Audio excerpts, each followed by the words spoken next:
طلبية أبو أحمد الساعة 7 تمام. ليك الساعة واحدة ليك الظهر. عامل حاله شغيل قلبه على 10 الشغل. كيلو صفيحة. شايف مو بس هيك 60 وجبة نطلب ربع منه اجازه فرخة. ما بيرضى يعطينا ضلالي. ايه والله بدي بهدله. هيك قلتك ايه مثل ما بدك. يلا مديرنا مديرنا صباح الخير. دريت شو صار؟ انو خير؟ وينه الخير؟ بعده لشوف وينه للخير دور هذا. لك انا عليه. بشوفكم شغال. وبتكونوا معي بيكون في خير. بدنا اجازه معلم.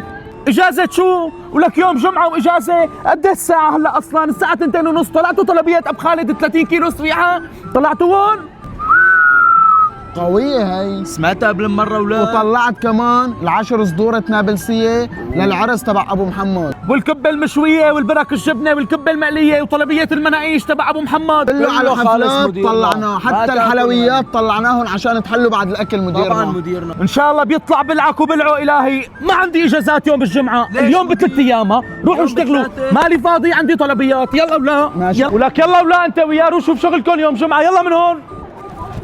الا الله محمد رسول الله. يا صالح اعمل لي فنجان قهوة يعدل لي مزاجي وراسي. في غيرهم مشاكل وجع راس بهالمطعم؟ مديرنا يخرب بيتك وبيته الهي. اجازة معي تتوقع انه ما عاد بدي قهوة. لك على شغلك انت وياه يخرب بيتكم الهي. جن خالص عيروا له يومين. منين بدي لاقيها ولا منين انا؟ لك جننوني هالجوز هدول. لا حول ولا قوة الا بالله العلي العظيم. لك ما عاد عرفت احكي ولا شيء.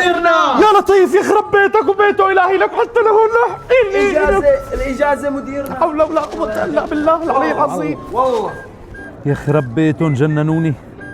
ولك جننوني ما عاد عرفت ركزت بشي. بدنا اجازة يا مدير يا من جننك. هذا انا وهذا مدير اجازة. ولا انت ويالك امتى بدي اخلص منك ومنه انا؟ الله لا يهنيكم ان شاء الله جننتوني. اخ يخرب بيتهم جننوني. وجعوا لي راسي والله وجعوا لي راسي.